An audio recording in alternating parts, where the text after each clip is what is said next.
After reading Harry Potter the first time, all other books had to live up to my heightened expectations. The second read-through, I found myself striking up conversations and connecting to others who enjoyed the books as much as I did. The third read-through was to reconnect with the story details and make sure they came to life for Wizarding Weekend. Every time I read the books, my life changes. Every time for the better.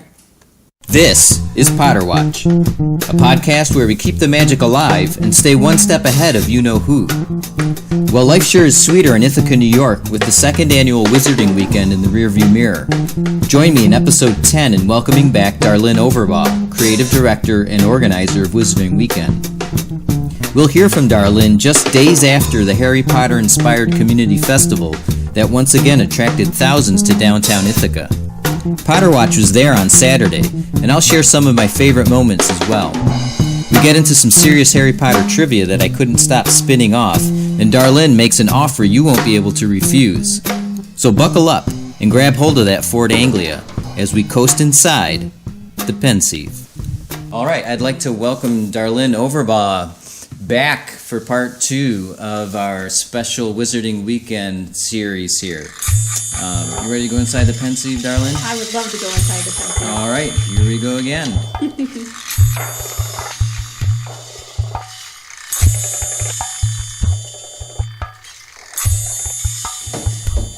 Okay, so you're on the other side of a major wizarding event. Yeah. Here in Ithaca, New York. Yeah, it was major. Yeah. Yeah, I mean, the weather we were a little concerned about. We had snow on Thursday, and everybody was like, oh my gosh. But I immediately got up and I said, oh, look, it's Hogsmeade. So right. It's always snowy there. I hadn't thought of that. Oh, yeah, no. Right. And people came out. Over 10,000 people were there. Wow. So... Yeah, I was there. And you with were there. Potter Watch you with were my table. And you brought a lot of people to the table too. I couldn't break away.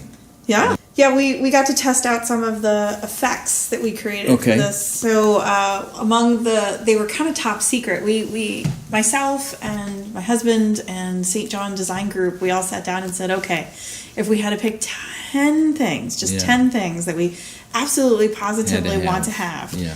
What would they be? And the Anglia was on that list, and my husband's like, I got that down, no problem. But the Book of Monsters was on my list. Yeah, that was a hit. That was a hit. The Book of Monsters chasing people around, and that they thoroughly enjoyed that. And it was a big Book of Monsters. That was like Book of Monsters. And the guy that was controlling it had a robe and was concealing that he was controlling it. I heard a little girl at one point shout out, "It's him! It's him!" Yeah. That was it's one thing to have the Book of Monsters chasing people around, but it's also that element of where, why, who, what is going on, right. And it's important that it's that layering of the details. Mm-hmm. That's what we try to do for Wizarding Weekend is make sure that the details are layered in. Yeah. There were other effects that were really pretty conscious that you knew that they were part of the festival and part of the weekend, like the wall of portraits. Yes.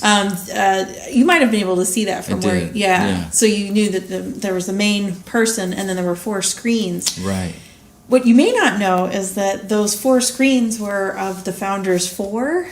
Those 4 frames. Yeah. The Founders 4 is actually a group out of Russia and Ukraine. Oh. That I met over Facebook. Wow. That they did all of the videography and sent it to us. Wow. To be part of this event. Wow. They're a cosplay group. They look exactly like what you would think the Founders 4 of Hogwarts would look like. And they put that together, and it was pretty special because fandom reaches across distances.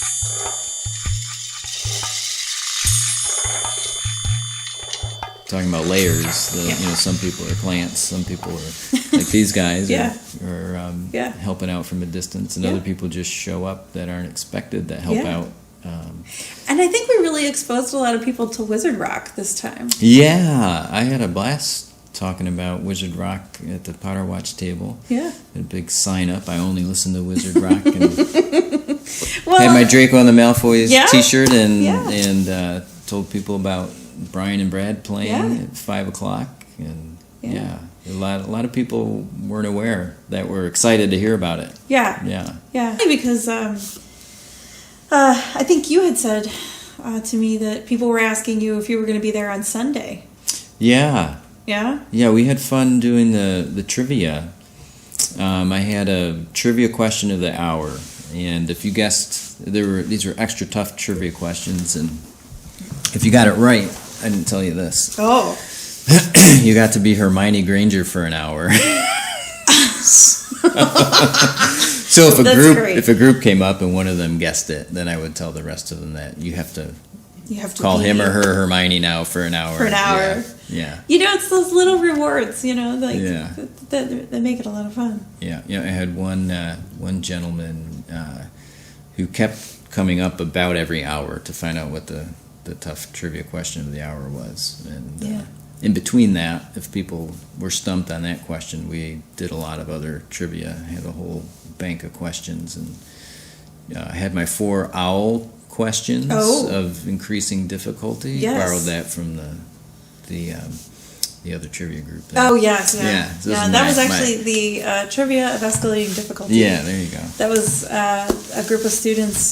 They're actually part of an Ithaca College honors course this semester on Harry Potter. Get out. No, I'm serious. Wow. Yeah. Yeah, I've heard of such courses. Yeah, it's a 1-credit course, but it is for credit.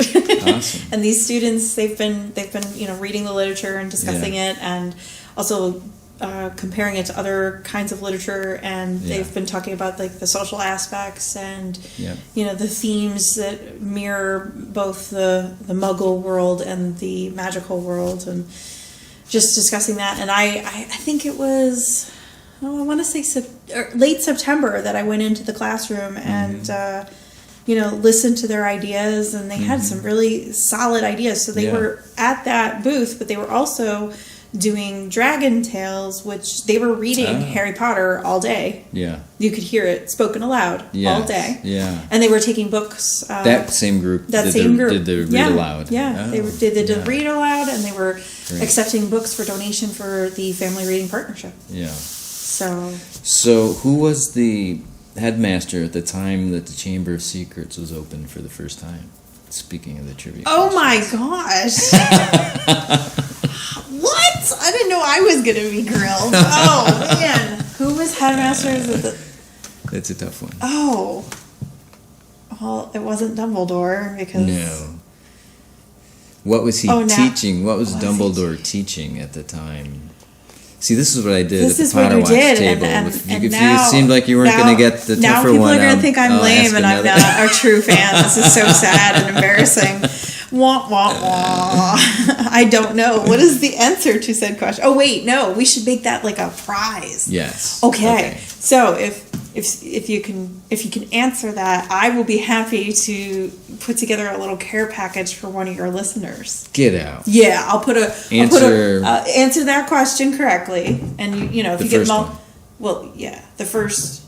Yeah. Who was the headmaster? See, this is me regrouping here.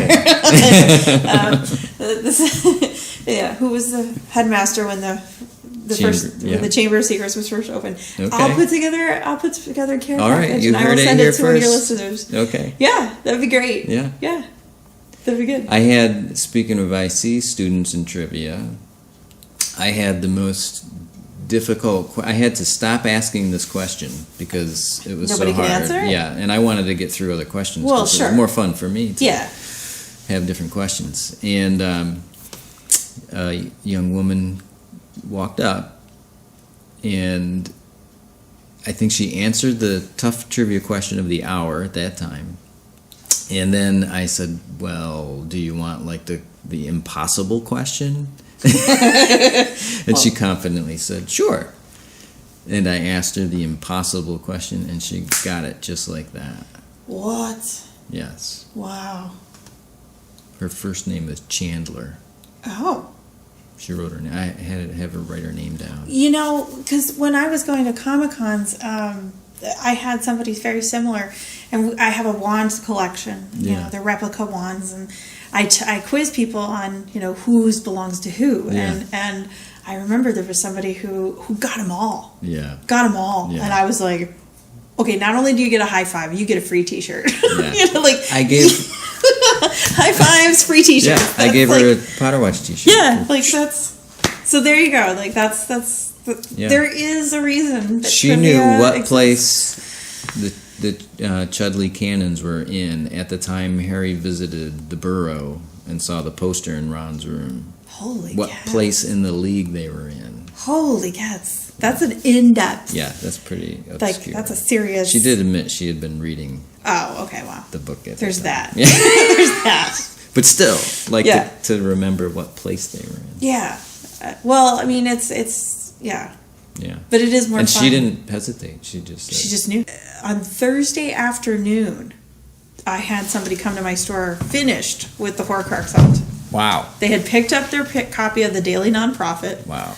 Gotten their map, went around. Within hours. Yeah. And they're like, what do we do? And I'm like, well, first of all, you're going to pose for a picture because you're the first ones I've seen. But second, these are for house points. You can take them over to Body Gear and, we're coming up with all the different ways of, really sticking to the core of the community-centered, Yeah. Because, you were there, and then we had other organizations there that are very, Pathways was there to encourage people to become foster parents. They had a great banner. It said, be a Weasley, save a Potter. Nice. And it was very in theme. Yeah. Everybody was so in theme. Yeah. So let's talk a little more about that. Yeah. That's an interesting topic that we talked a little bit about before the show started. And the topic of the whole Harry Potter experience and commercialism. Or non-commercialism. Yeah. So I had a friend who I was all excited to share news about Potter Watch, which I started. So this was before I met you. And I was maybe just an episode or two into it, and of course I was inspired after going to GeekyCon, sure, and just seeing all the creativity there, and always wanted to start a podcast, and so I did, and I was all excited to share this with a friend who I was talking to, this new project I was working on, and the first thing my friend said was, "Oh, you're going to get in on the Wizarding Weekend thing, huh?" What does that mean? Yeah, well, he meant, I was doing this in order to make money and get on the coattails of this Wizarding Weekend experience that, it was a little cynical. Oh my goodness. Yeah, I was taken it. Yikes. Yeah, well, I was taken aback, that's it's an interesting perspective. I think it's probably a reaction to the times we live in, where everybody they'll see something and they'll say, "Oh, I can make something off of that, or take that to my advantage, or whatever." We're volunteers. I don't make any money off of organizing this by any stretch of the imagination. Even though I own Life So Sweet, we're open year round, and this is just, in a way, another festival. Yeah. But it's our way of getting connected, it's kind of cyclical because, it was really important to me and the committee to make sure that we were reaching out to different nonprofits and saying, look, this is an opportunity for you to be in theme and to engage with people in a different way. Yeah. Like even our sponsors, it's kind of a requirement for them to be in theme. To be in theme. Yeah. Our vendors, the same thing. Yeah. So we had our local Federal Credit Union change their logo even, talking about being in theme, right? CFCU.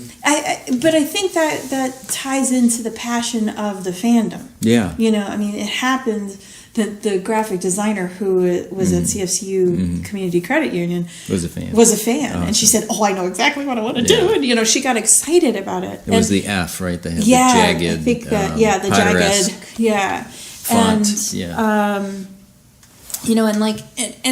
And And I think it's about connecting to the magical world in a different way. I mean, a credit union is typically a bank, but they chose to do something different. They looked at it in terms of they help people achieve their dreams. And Tompkins Trust Company was Gringotts. I mean, they spent like months preparing the vaults and setting it up so that it would feel like that.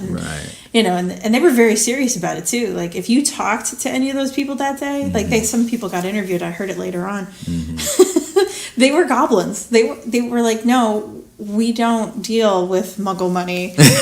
And you're safe. Your money is safer here because we have dragons. We have a dragon. Yeah, we have dragons. Awesome.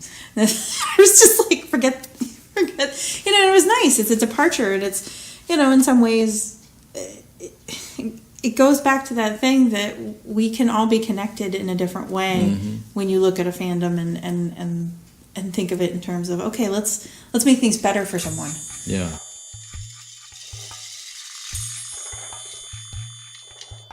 So CFCU had the dream. CFCU, they were thinking, in terms of, we help people achieve their dreams.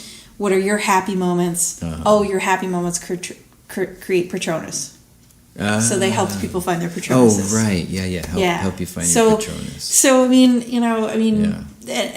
like the Women's Opportunity Center was there. And I was right next to them. Yeah, and I think they did they had like a tree, and it reminded me of the Whomping Willow. You pick a leaf from the Whomping Willow, and you get a prize.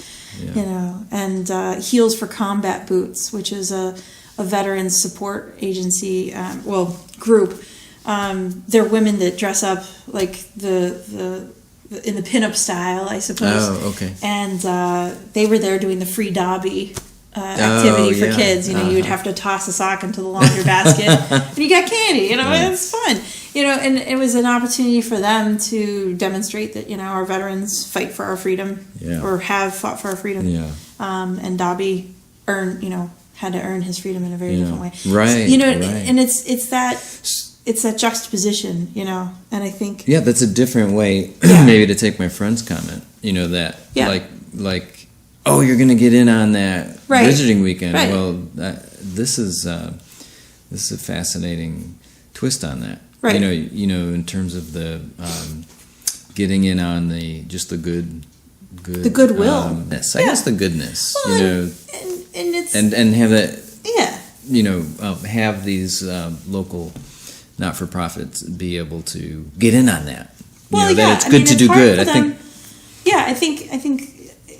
Well, in Ithaca in particular, there seems to be a nonprofit everywhere you turn, and it's hard to distinguish, what they do or why they do it or get that message out. And this is just another vehicle for them to be able to do that, to take it into the context of saying, okay, you're a Harry Potter fan. This is connected to you. You can be connected to this.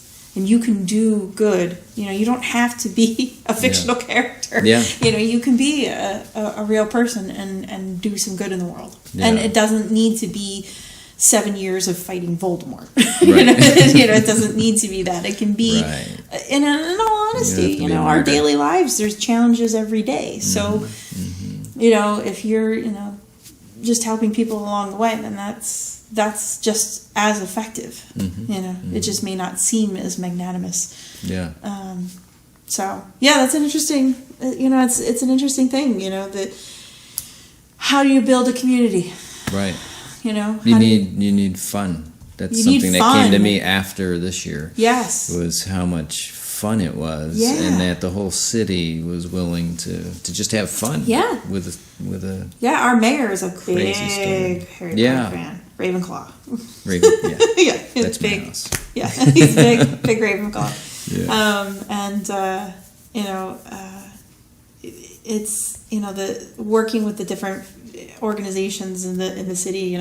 Definitely working with the city, with the fire department. They got to make sure we're safe. Yeah. But they also are like, oh yeah, let's have some fun. Yeah. And that's a really nice thing to be able to say, okay, our city's cool with that. Yeah.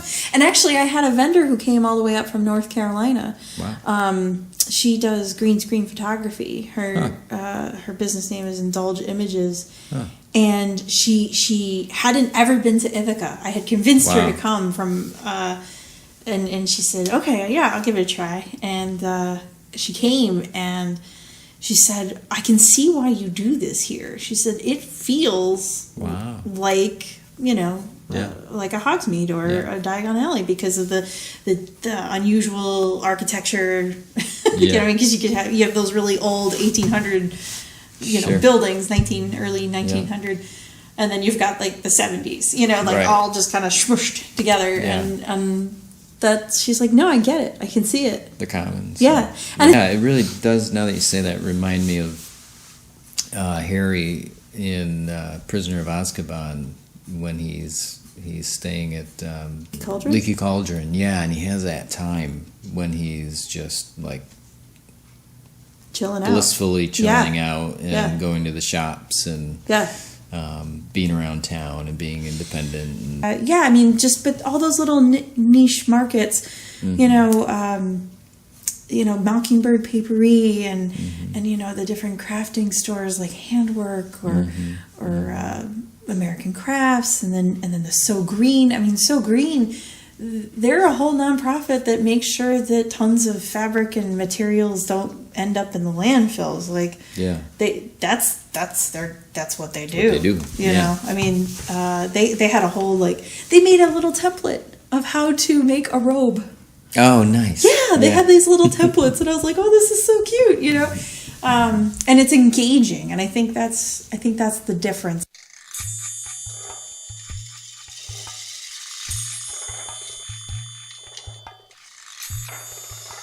It was funny. I had several people who were not from Ithaca who came in to the store, and they said, "Is it like this year round?"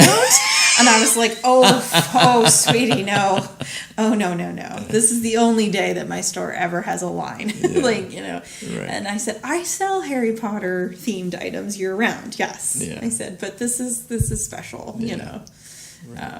It was pretty funny though. I was like, I had several people ask me that.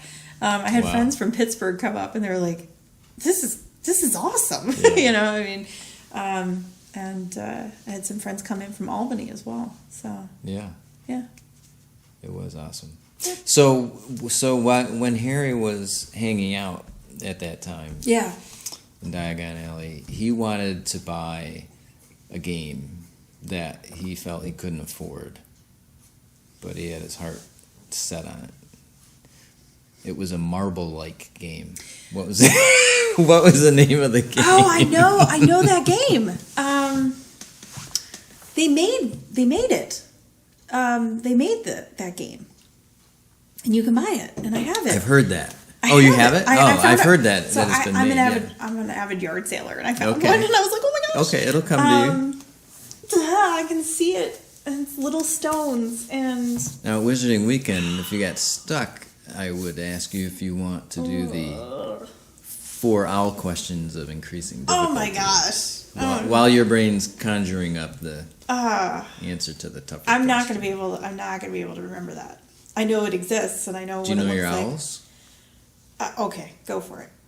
What's in? All right, I'm a sucker for this. All right, I had fun all day long asking these. Yeah.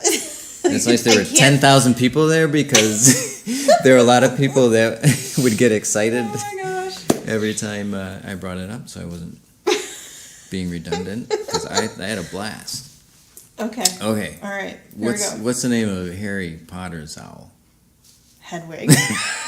Oh, good. I told you they're increasingly difficult. Okay, increasingly difficult. Good. Okay. So I had one person come up, a couple actually.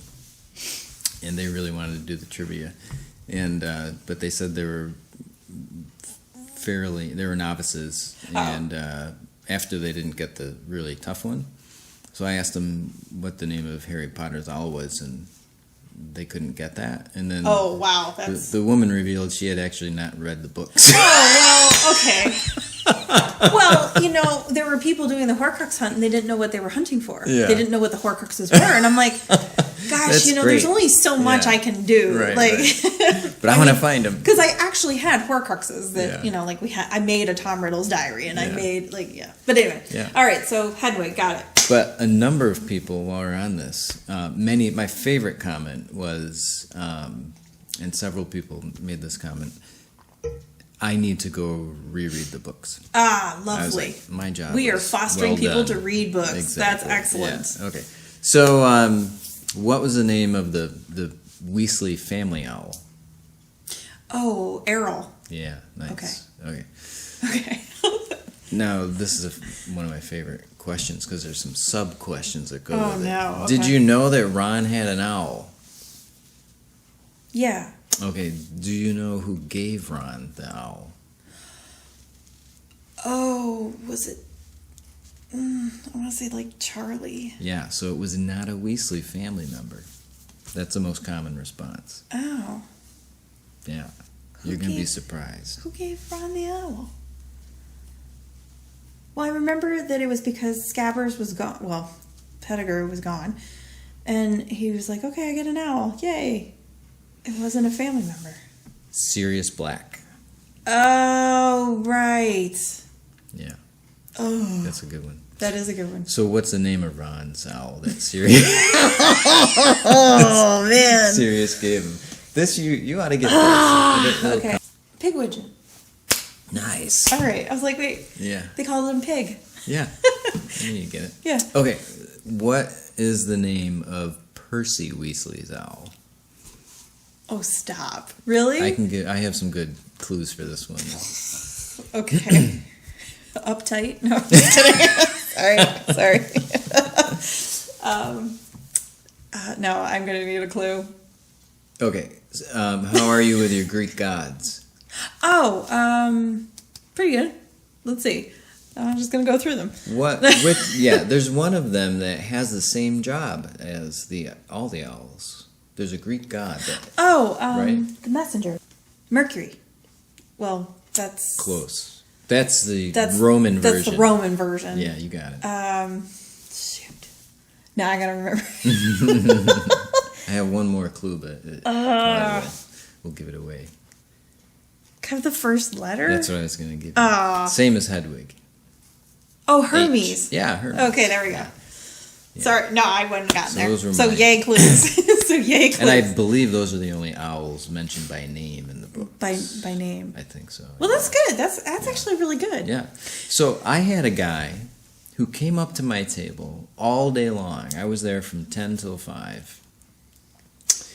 And he wanted to know what the tough question of the hour was. And he got many of them. And some of them he didn't, but he was really good. And he must have asked me 3 times if I was going to be there the next day. Yeah. So we're going to do 2 days. Yeah. Yeah. So because I that was just fantastic. You're gonna need help. Yeah. So you can get out. I had some other folks that enjoyed doing interviews. Yeah. I'm really curious. I should have recorded. Next time I'll record some if people would like to do that and have a microphone so others can hear because it was fascinating. Yeah. But none of that cost money. Right. It really doesn't. They didn't have to pay money. Right. And well, that's the other thing is that it's free to get in. A blast. It's free to participate. And right. There wasn't an admission charge. There's no admission charge. Right. You were right across the way from Earhart Energy's booth. Yes. The flu powder. The flu. Yes. Yeah, that was they grossly underestimated how many people were going to be interested in the flu powder. They had like 500. Yeah, who wouldn't want a vial of flu powder? Well, yeah, it was a kind of a last minute thing because they actually install furnaces and things like that. But I was like, you guys have fireplaces. Yeah. You guys are the flu network. Yeah. That makes complete sense. Yeah. And it's funny because in terms of like getting people to read the books and whatnot. Right. The staff at Earhart was like, wait a second, we want to help. We want to be invested in this and help, you know. And they're going to read the books now. Get out. Oh, yeah. They're reading the books. That's awesome. And, and we were talking about, cross generations and things, Right. A lot of people look at Harry Potter and they say, oh, that's a millennial thing. It's not. No. It is so not. No. I mean, a lot of the people that I've talked to are full adults, and they're it just depends. So much fun to share. Yeah, it's just fun to share. There were a lot of parents or grandparents saying that they were reading it to their kids or grandkids. Yeah. And they skip ahead. Yeah. Which I thought was pretty entertaining, that they were like, I gotta know. And I was like, I know, you gotta know what happens next. Yeah. And that's pretty exciting. I had one person I interviewed say that their first experience reading the books was in the hospital. Oh. And their mother, I believe it was their mother, brought them the first book, and it cured her stomach pains. Well, hey. Harry Potter cures stomach problems. Yeah. Harry Potter cures stomach has problems. medicinal value. I'm sure the FDA would take something up on that. Yeah. But that's exactly it. That distraction. Yeah. Right. Taking yourself out of your current situation. Yeah. Fantasy. Yeah. Can take you away. But that's the joy of this series, is that it really takes you into that place. Yeah. But it's different. What? Is it I don't know why, but it brings people down to earth, because so many people get involved in their communities and in projects inspired by the book series. Oh, sure. Yeah. Yeah. And even this Wizarding Weekend's an example of that. Oh, yeah. It's not just an escape. No, it's about getting connected and I don't think we're going to do Voldemort's Corner this episode. Oh, no. I think we cured Voldemort. All right. Excellent. Can I tell you a funny story? I think he needs to be invited to Wizarding Weekend. I think we had him there. Did you see him? Yeah. There were several. There were several. Yeah, I think the Horcruxes, grew up. brought him in. Yeah, what's your story? No, there was oh no, it went out of my head. Oh no, somebody had been listening to your podcast and sent me a message. Get out. Yeah, because I said you had asked me the cosplay question. What would Voldemort cosplay as? Oh yeah. And I said someone with a nose, and he thought that was funny. And I was like, "Yay! Somebody got it." I discovered there were people who I know professionally that were Harry Potter fans that I did not know. They were such a high level of fandom that they had like the full. I think you might have saw Rowena Ravenclaw and Dumbledore. Yes, I know. Very early on, that was one of my favorites. They went. I mean, whew. I mean, that's a serious, she's like, oh, dearie, I just had this in my closet. I'm like, wow. She's like, I've been sewing for years. I was like, oh my goodness. Yeah. But that's, I think, some of the fun things is that this festival, 10,000 people sounds like a lot of people, but there's still a personal connection. You know, people were asking, I'm pretty much the one who answers most of the questions that we get on Facebook or through the website or wherever. Mm-hmm. And I answered a lot of them before the event. And one of them was from a gentleman whose son is in a wheelchair and he needed wheelchair access. And I said, oh, yeah, that's not a problem. There's only 2 locations that because of the age of the building, there's not much we could do. But they came, and I didn't think I was going to get to see them, but I actually got out for a little bit and had no obligation at the time. And I was like, that kid looks like the kid. Because he's a he looks exactly like Harry Potter. He has prescription glasses that look exactly like Harry Potter.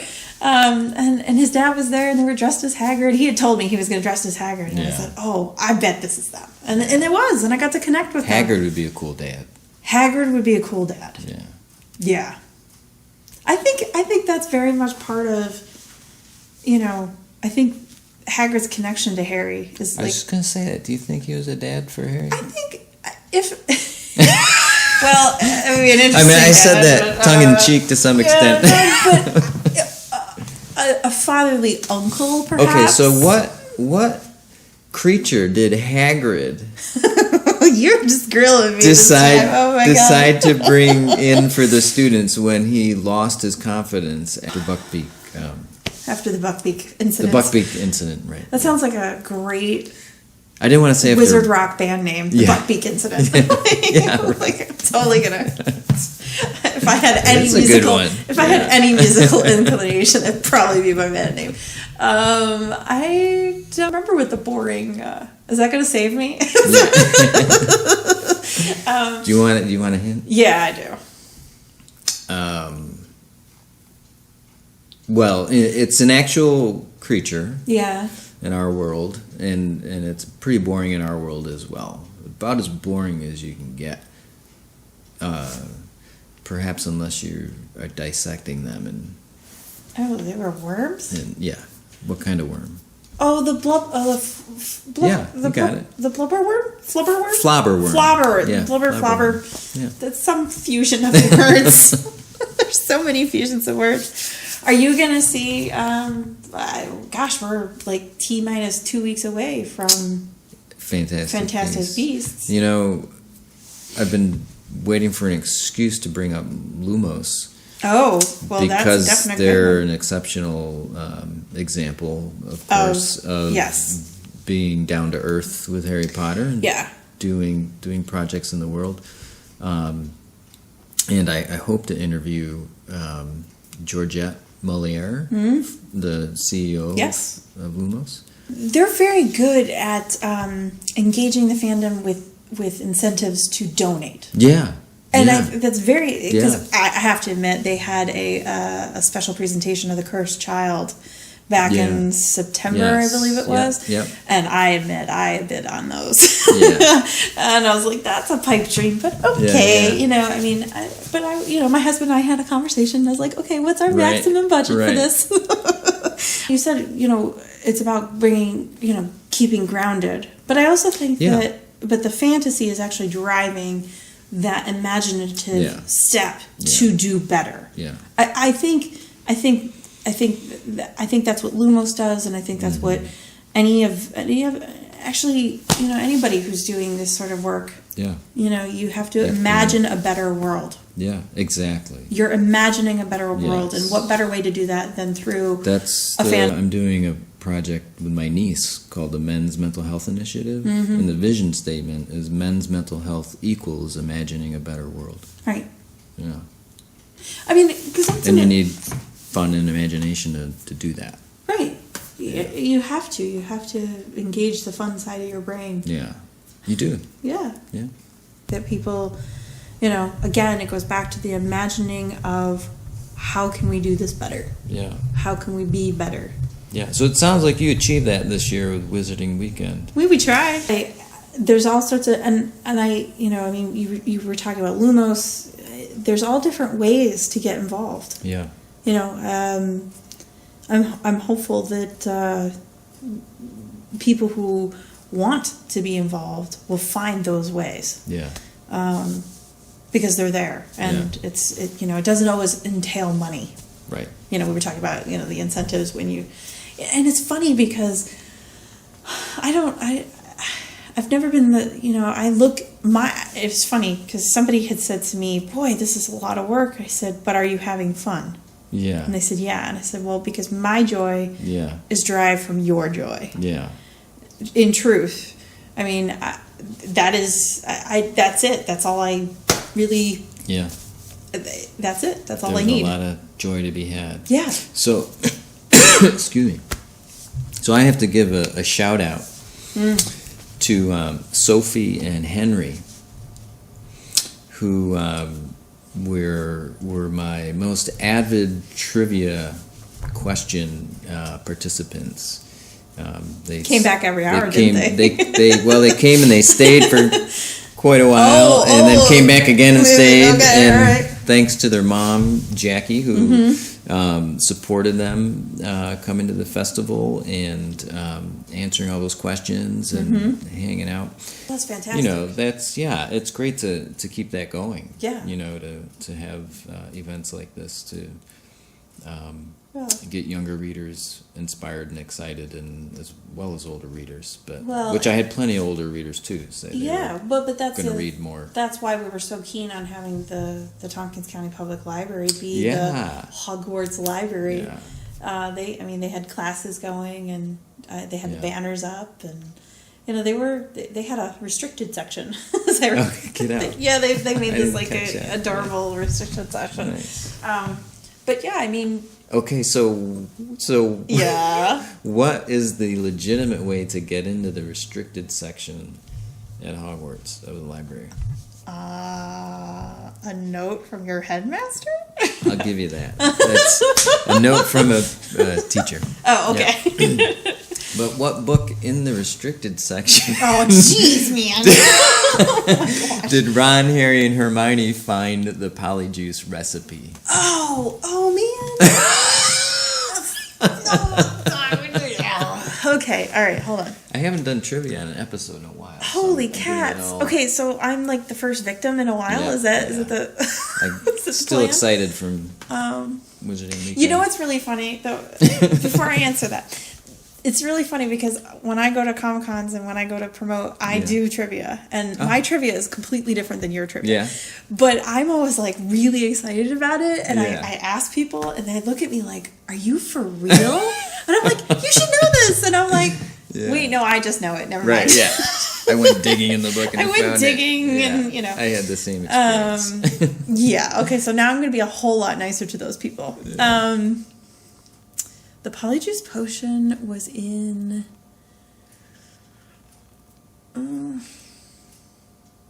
No, it's not coming to me. It was made to I believe in how it's pronounced, but also written to seem Latin or a little exotic, but it's really not. It's pretty simple. Three words. I gotta reread. Okay, that's it. I'm failing. It's in the restricted section, so it's Moste Potente Potions. Moste Potente. So it's most with an E, potent with an E, potions. Moste Potente. Did Gilderoy Lockhart by any chance write exactly. this? Moste Potente. Moste Potente. Oh my gosh, that's great. Okay, all right. This is a number challenge accepted. I'm rereading people got now. that one. Yeah. No. Yeah. Oh, that's great. Moste Potente. That's great.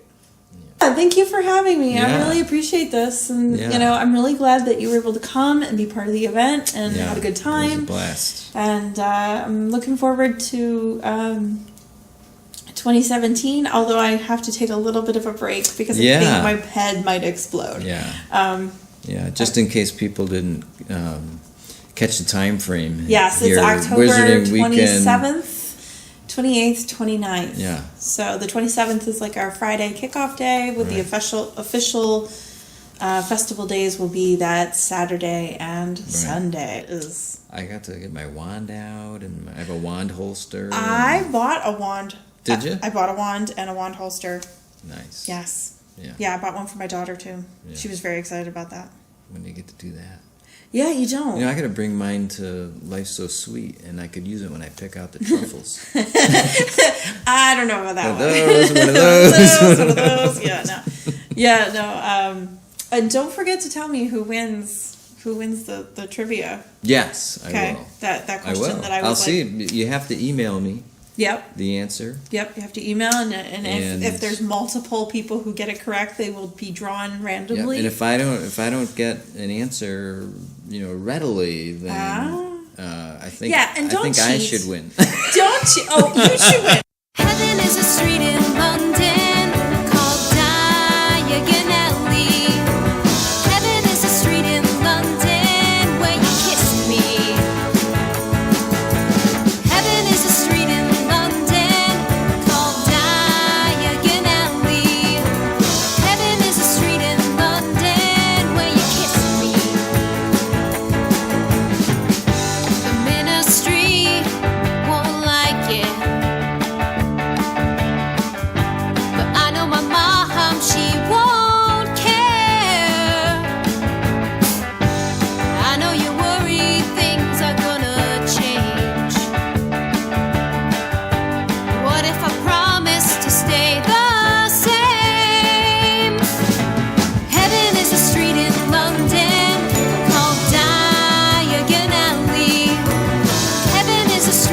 London where you kissed me.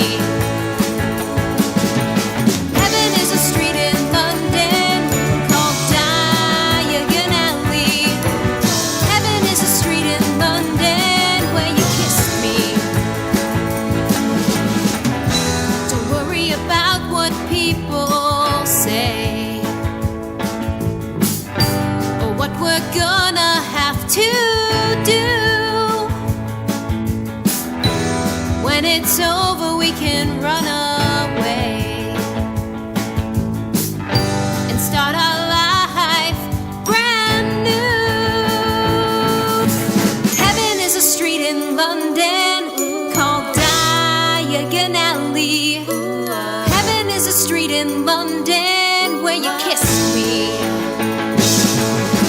Heaven is a street in London called Diagon Alley.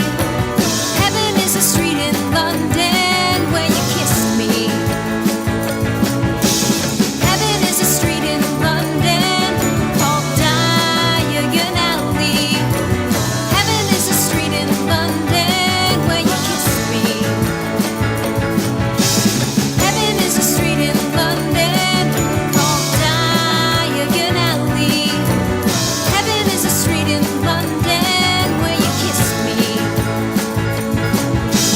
Heaven is a street in London. Heaven is a street in London.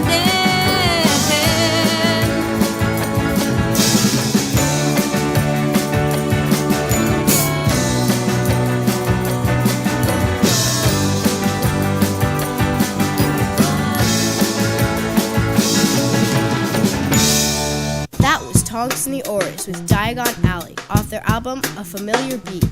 Do you have a Wizard Rock song you want to hear on Potter Watch? Send it along to potterwatchmail@gmail.com. And while you're at it, if you know the answer to episode 10's trivia question and want a box of sweets from Life So Sweet, send in the answer.